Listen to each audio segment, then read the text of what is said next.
Assalamualaikum warahmatullahi wabarakatuh. Untuk sesi pagi ni, Cik akan tunjuk macam mana nak menghasilkan lukisan pandangan hadapan untuk lukisan bangunan kita bagi nombor 13. Okey, kita nak selesaikan 13B, nak lukis pandangan hadapan. Okey. Yang penting sebelum tu pastikan bahagian bawah ni, lantai yang ada ni, lantai ni selari dengan T-square kita lah.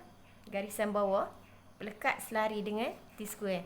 Okey, kemudian kita akan cek lukisan ni, lukisan pada pandangan atas ni, pelan kita tahu ni bumbung, ni hujung bumbung. Hujung bumbung ni dia akan sama dengan yang garisan putus-putus di dalam longkang. Jadi kita akan unjur dulu, kita akan bentukkan dia ortografik.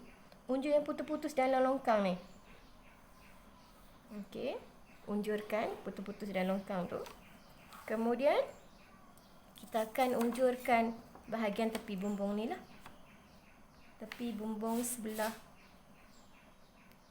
kanan. Okey, tengok dia bersilang. Jadi kita akan wujudkan garisan 45 darjah sebab konsep ortografik ada pada lukisan bumbung ni. Apabila kita nak menghasilkan pandangan hadapan ataupun salah satu pandangan yang belum diberi. Okey, yang ni pandangan hadapan lah. Jadi ambil ujung ni, guna pembaris 45 darjah, garis. Okey, dan sepatutnya bila dah kita buat 45 darjah, hujung atas ni bukan hujung yang tepi tu, yang garisan putus-putus yang dalam longkang ni mesti sama dengan hujung kat sini.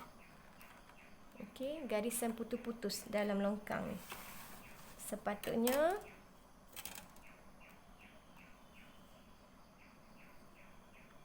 putus-putus nah. Jangan ambil tepi ataupun tengah tu. Jangan ambil tepi garisan yang lurus tu. Okey, sepatutnya hujung ni dia akan sama dengan hujung ni. Sebab hujung ni merujuk pada bumbung lah. Cucur bumbung, cucur atap. Kat sini pun cucur atap. Sepatutnya sama. Okey, cek sama ke tak. Okey, cikgu punya hasil sama. Ambil tengah yang putus-putus. Yang tengah ni dia akan sama dengan hujung ni. Hujung belah kiri akan sama dengan line ni. Yang tengah putus-putus kat dalam longkang tu. Okey, yang dalam longkang tu lah cucur atap. Cikgu dah bagi tahu sebelum ni. Okey, kemudian kita akan unjur, kita nak lukis pandangan bumbung dulu. Okey, ambil yang putus-putus tadi jugalah. Sebab itulah bumbung kita. Okey, unjurkan ke bawah. Jadi bila cikgu unjur semualah.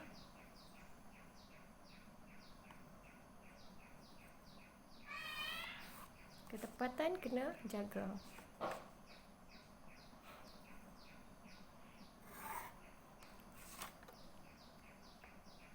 Kat sini cikgu guna pensel HB.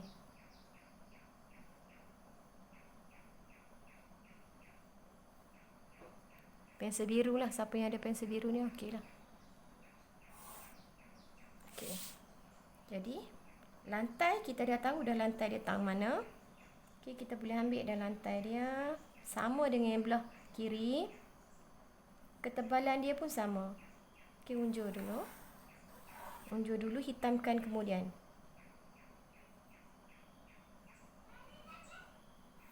Ambil betul-betul. Okey. Okey, bumbung. Okey, di bahagian bumbung cikgu dah tanda dah D. Sebelum ni ada A. Okey, cikgu nak lukis puncak dia. Berabung.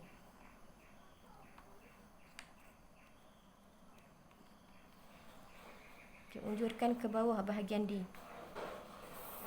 Okey, bila unjurkan, kita menggunakan kecerunan bumbung pada pandangan hadapan mesti guna pembaris yang ada sudut 30 darjah.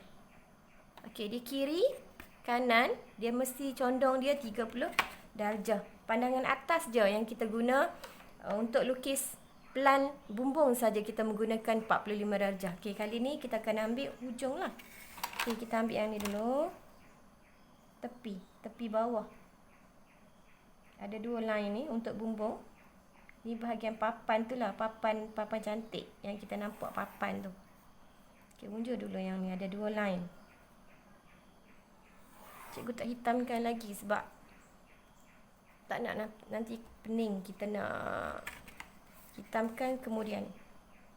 Okey, ambil line yang atas. Okey, cikgu tunjuk bagi dekat. Okey. Ini ada 2 garisan. Ni 2 bawah, atas. Ambil yang atas lah. Sebab mula kecondongan kita start dengan atas. Jadi ambil yang atas.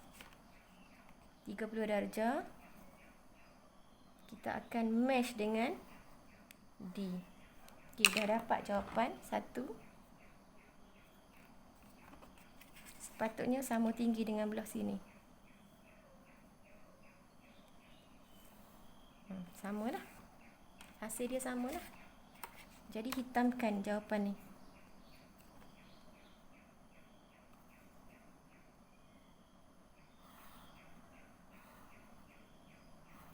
Okey, kat sini kita dapat, sinilah D. Okey. Kemudian kita nak belah satu lagi, yang ni turun ke bawah kat sini. Okey, samalah, kita tahu dia berada di sini. Okey, 30 darjah.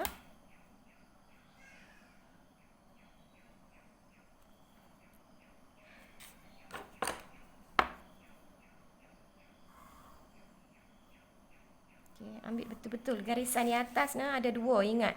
Ada 2 line ni. Bawah, atas, yang atas. Okey, dah nampaklah bentuk bumbung pada pandangan hadapan. Ni kiri, ini kanan.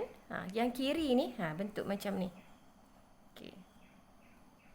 Kemudian kita buat kanan. Kanan pun sama, 30 darjah. Cuma kita akan unjurkan A. Cikgu dah label ni A, perabung dia A. Turunkan ke bawah.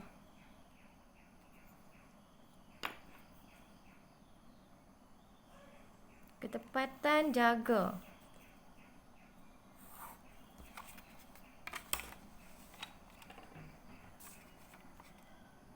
Tiga 30 darjah.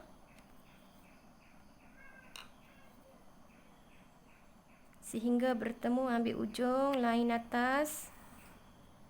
Sehingga bertemu dengan A. Okey, A. Kanan pun sama.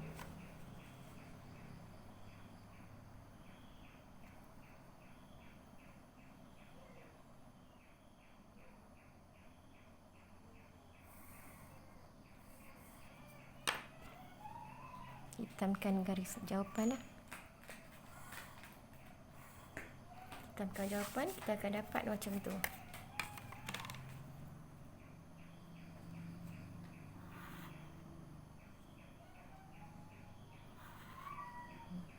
Okey, macam tu. Okey, seterusnya boleh garis lah. Garisan tadi yang ada 2 tu kita garis.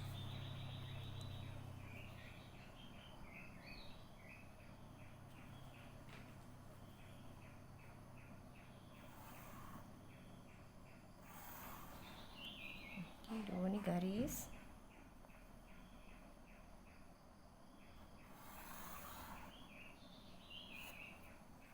Okey. Tepi ni hitamkan.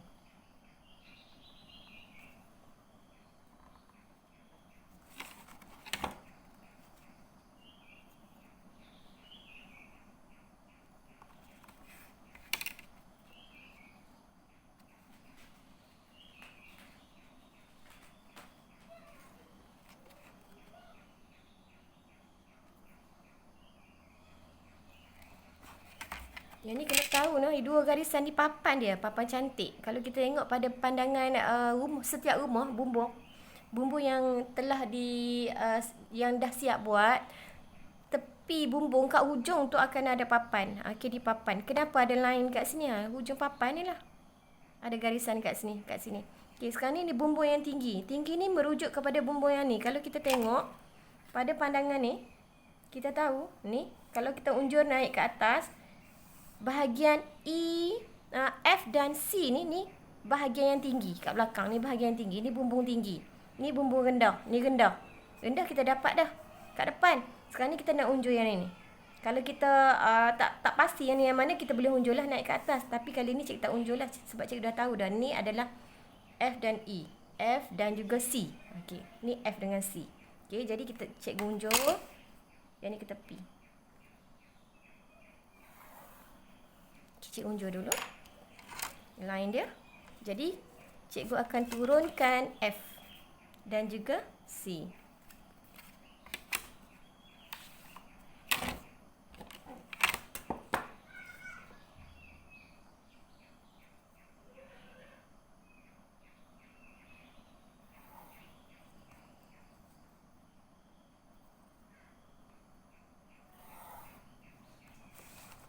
F, C.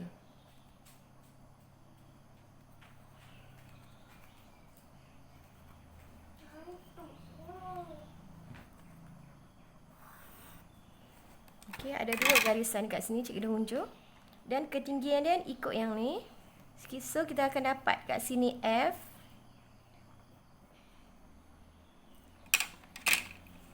F.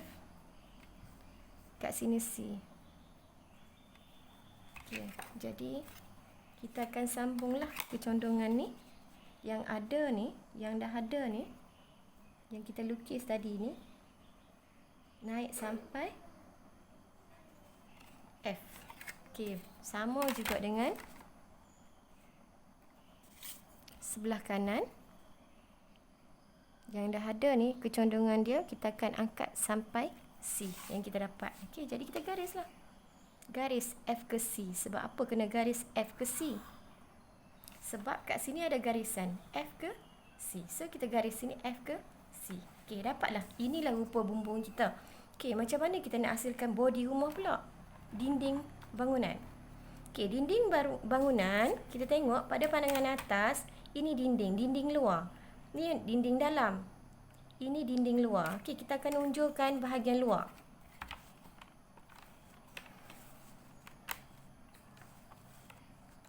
Okey, unjurkan bahagian dinding luar. Pensel kena tajam lah. Sebab kita nak ambil sharp garisan kita. Okey, unjurkan bahagian luar. Okey, yang luar kat sini ada 3 lah. Cikgu dapat trace 3 kat sini yang luar. Okey. Ada luar garisan. Ada 3.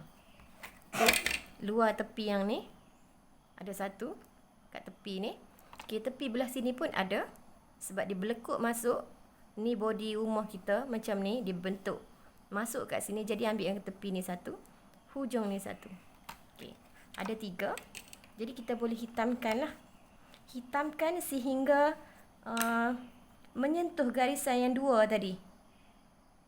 Yang kita dah buat awal-awal tadi. Ada 2 line.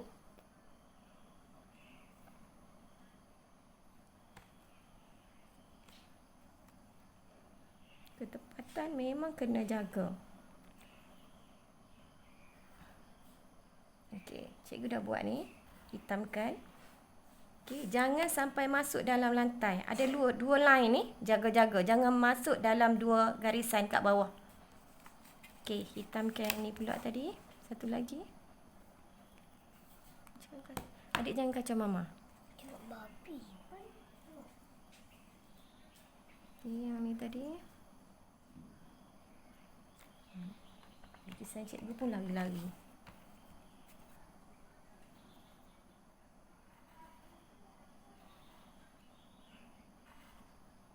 Okey. Kat ujung ni pun 1.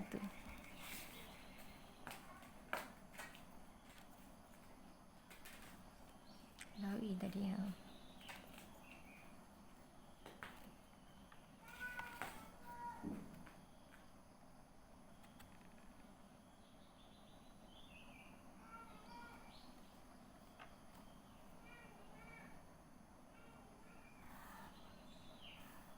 Okey.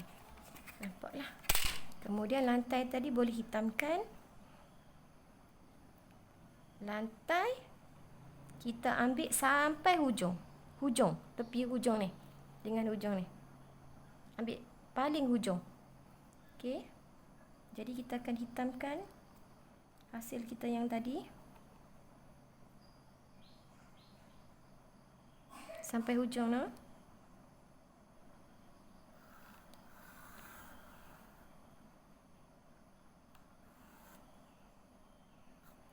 Hujung ke hujung.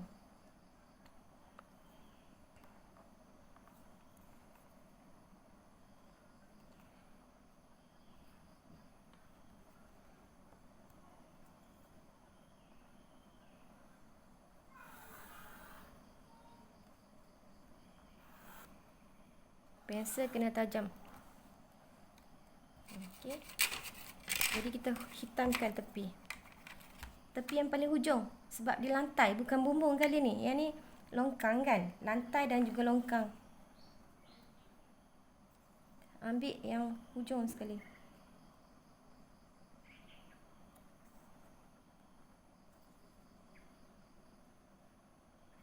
Okey.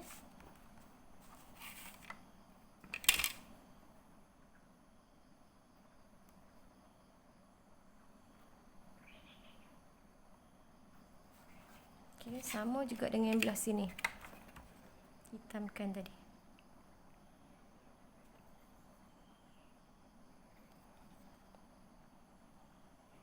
Bumbung paling hujung. Okey. Dapat tak? Anjuran cikgu ni sangat.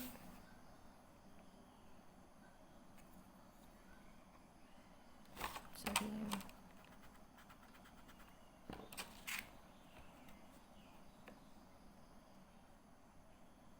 Ambil yang paling tepi. Okey, dapat.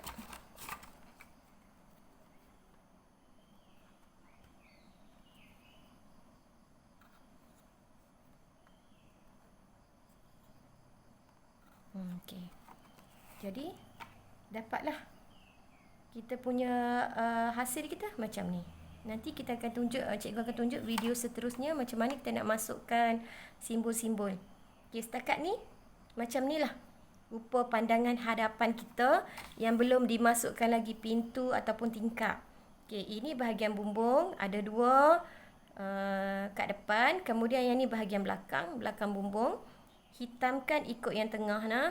Ambil yang putus-putus ni. Ni bumbung. Kemudian bila lantai bawah, kita ambil yang paling hujung kat tepi. Kat tepi.